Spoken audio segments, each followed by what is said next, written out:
with the planning for everything. Then I said, okay, to my siblings, how about cremation? A lot of people they take a gasp. Why would you want to cremate, blah, blah, blah. And I said, you know what, I don't really want to go through a lot of argument with anybody. That's okay. If people want to do that, and I also have to be respectful of some of the elders, but I say, guess what, it's going to cost us a lot of money. So I basically went the traditional way of doing it, all right? But it cost a lot of money, because guess what, when you pass away in Canada, they take your body to the morgue, and after the morgue it goes to the funeral home. The funeral home charges, okay? If you want to have an open casket, whatever they charge. When the cemetery is another price, by the way, you have to pay for that. And when they dig the ground, it's another price, by the way. If you want to do a reception, it's another price. So it is very bloody expensive, excuse my language. You see, you're more expensive dead than alive in North America. Okay? So why? It's almost like taking cash and putting it under in the ground. Right? And again, not to disrespect our departed souls, but we have to be realistic about it when it comes to things like that. Very, very important.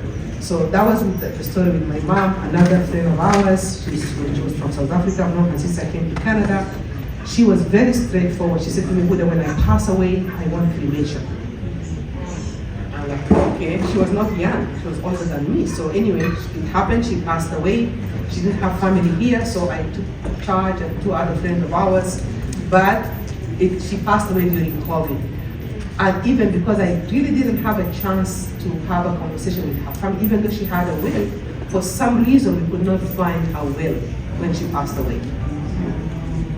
So anyway, I fulfilled her wishes. She said she didn't want an open casket. There are certain things she shared with me, she shared with others. So we continued with that process. However, what I did was, I said, okay, I don't know how her family will receive that. We actually did a traditional where we had a casket, we had a prayer, it was streamed, and then we took her for cremation. And guess what? She wanted her body also taken, the ashes taken back home. It's a lot of money to ship ashes as well. So you have to know that. Luckily, we had a friend of ours who was going to South Africa. She carried the ashes. And Africans like, damn, you're carrying a dead body. So, you know, we laugh about it, but that's reality. So those things happen. We fear death, but those things do happen. But in North America, those things cost. If you do not plan your funeral ahead of time, guess what? How many of you, some of you may have seen a funeral home, they look very serene, very nice. Okay, remember the story of the rat. You go in, they're very sympathetic, they're talking to you, and here you are feeling guilty because you never visited that person when they were sick. All of a sudden they died because you're busy working. Now you want to pay back, so you're feeling guilty. So any amount you want to pay. The funeral home, they know that. They will milk you. And you will be crying in between tears, yeah. Charge, next thing you know, like, damn, that loved one of mine cost so much.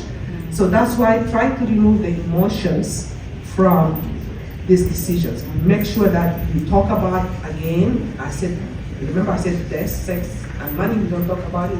Normalize those conversations in your family, plan it, even to the extent my friend who passed away, she even had the music, everything, because she gave it to me and I knew that in writing. So we knew exactly what music to play, everything was just, I said, you know what? They call it a concierge service, just walk into your, show up at your funeral. Okay? So that's basically what has happened when it came to that. Very important doing that, building wealth. We have savings, we have tax-free savings account.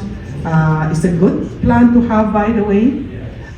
This is they call it the tax-free savings account. And again, a lot of people misunderstand what it's like. They say, oh, saving, I can take my money out and I don't have to pay taxes. Yeah, but guess what? The financial institution where you put your money is the one making all the profit on your behalf. That's why you need to know where you put your money, how the money can work for you, and how much interest you're gonna get. So tax-free savings account, you need to understand. We have what we call non-registered savings account, like mutual funds and things like that. RDSP, registered disability saving plan. If you have a child with any developmental disability or a person up to a certain age, you can get support from the government to start like a retirement disability saving plan for that person, think about segregated funds, real estate, buying a home, education saving. A lot of people know about RESP, Registered Education Savings Plan, is great. Maximum is $50,000. And people say, oh, the government give you back 20%. That's not true. They give you 20% off $2,400 only. If you put the entire $50,000 one time, you only get 20% of $2,400. So be smart about it. Again, find what are the so-called free money. Do it, educate yourself about where to put your money and things like that. What are the other strategies? There are other strategies you can also plan for your kids' education as well, not only RESP, by the way. That will be even more. Retirement, pension, Canada pension plan, RSP. Somebody recently was saying that, oh, they can work in Canada. You know how much the CPP in Canada is? This is the Canada pension plan. Anybody knows? I know it's very low. How much? Like $200 a month. Yeah, you can get as less than 200. However, the maximum is 1,300. Okay, you have to have worked 4 years in Canada and have contributed the full maximum contribution to receive $1,300 as a Canada pension plan. Imagine. So you hear about GIS, guaranteed investment account. So no. What is the investment for the all-age security, OS, okay? All-age security again. All-age security is money that is like a welfare for senior people. If you don't have a lot of income, you will be able to get some money from the government, but guess what? They claw back. Any additional money you make, they take away from that as well. Those are things you need to understand, and on top of that, all of what I just shared here with you as well, you have to pay taxes on it. You have to pay taxes on your retirement, your pension, and things like that. If you have an RSP, let's say you're saving every month or every year, the government will tell you how much you can take out, maximum, and how minimum you can take out. Again, it's all controlled. So you really need to understand and navigate the financial industry and sectors to see how you can fare better for yourself as well. Very important for us to do that. Reserve your wealth. I talked about estate planning. You have to have a trust, you have to have a will, you have to have a power of attorney. Anybody, if you are 18 and up, you need to have those things in place. Okay? So find out how it is done. Talk to somebody.